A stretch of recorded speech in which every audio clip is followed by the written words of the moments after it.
All right, so today I am going to be swapping out the stock 160 amp alternator on my Jeep for this 240 amp Mechman alternator.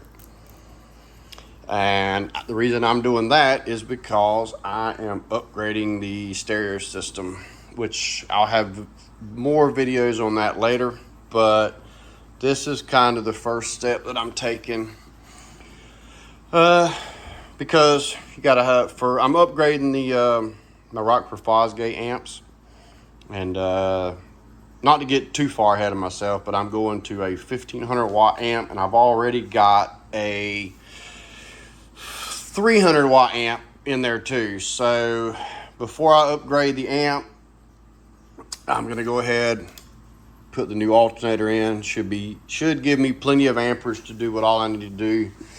So basically, it's pretty easy to change these alternators out on this Jeep. If I didn't say it's a 2017. So basically what I've done so far is I just went ahead and took out the whole airbox assembly. Pretty easy to do. It's just got the hose there. There's a little sensor here, and I'll show you that up here. This little thing here, little connector, pretty easy. It just, little red tab just pulls back and then it just pops out. Here's the hose I talked about that goes right there, and these two 10 millimeter bolts, and the box itself doesn't, it just just sits in these tabs. So once you get this and this off, of course, your clamp here around your throttle body, but the entire thing just pops out, and then that's where it's at. Didn't really need to show you all that because it's really pretty straightforward and simple. The next thing I done was just unplug or undo the battery terminal there. You can do your ground, but it was a little easier to do that. I have to change. I'm also going to be changing my big 3 upgrade cables here. This is what I had before. I'm going to be changing it out. So I've got that out, and this is kind of where I've already got some of the bolts out. I've already actually loosened the serpentine belt. But as far as the alternator, it's got a 15 millimeter bolt here, 15 millimeter bolt there, 13 millimeter bolt there, and a 13 millimeter bolt there. And then this thing comes off. The way to loosen the serpentine belt is I just got this big breaker bar and a small 1/2 inch drive extension. And if you can see, the 1/2 inch drive extension just goes in there, and then what you'll do is just push this whole thing, and maybe you can see that. When you push it, it'll push that down enough to loosen the belt, and that's where I've got there. I'm not really going to be able to, I can't do this and film at the same time, but basically on your alternator, you're just going to unbolt this, take your wire off. On this one, you'll see what I do, but I'm going to add for part of your big 3. I'm going to put this big wire here on here, run it to the battery. But it's pretty simple. Take this off. There's your little connector.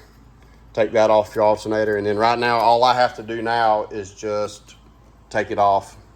So I'm going to pause it for a minute, do that, and then I'll be back. I wanted to make a quick note because I've already got the stock alternator out.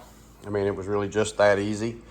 But I wanted to make a note here because I've seen a lot of times in different vehicles, the Mechman alternator, the pulley here will be a different size than your stock alternator pulley. I went ahead and bought a new serpentine belt Just, I wasn't exactly sure until I pulled this one out about how, if there was any difference. I didn't even know if I might even have to get a different size belt. But just for a reference, just a quick and dirty measurement, that's about 2 1/4, the stock, roughly. The Mechman might be just a little bit bigger, but it's roughly about the same size. So I'm hoping that the belt, or even the stock belt, would work. You might not have to, but it's already got about 70,000 miles on the belt, so I'm just going to go ahead and change it anyway. So yeah, just a little side note about, you can probably, at least with the Jeeps, you can probably get away with just the same. You don't have to buy a different belt, a different size belt. This one's 88 1/4 inch. I think I'm going to be okay with this. So just a little side note there about the pulleys, and if you have a Jeep, you should probably be okay with your stock belt or a brand new belt. This one is the Gates. Hopefully it'll fit good. So just a little side note about that. All right, so I got both the stock alternator off, and I'm in the process of getting the stock serpentine belt off. And apparently everything was fine getting the belt off, except this is the bracket right here that the alternator bolts to, which in turn the bracket bolts to the engine block. But apparently right here in this area, you have to try to get the belt through here.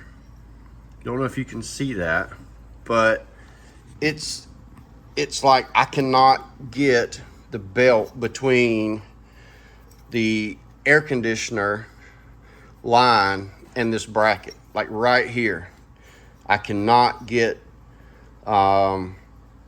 the stock belt off.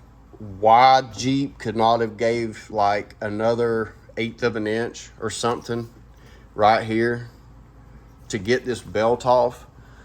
I mean, I don't know, but apparently I'm gonna have to take this bracket off, which it's a 16 millimeter bolt and a 13. So what I'm gonna have to do, and it wouldn't be so bad, except I don't want to, I mean, I'm like trying to pull that out, and it's like I can't, you can't pull that through there, through that gap.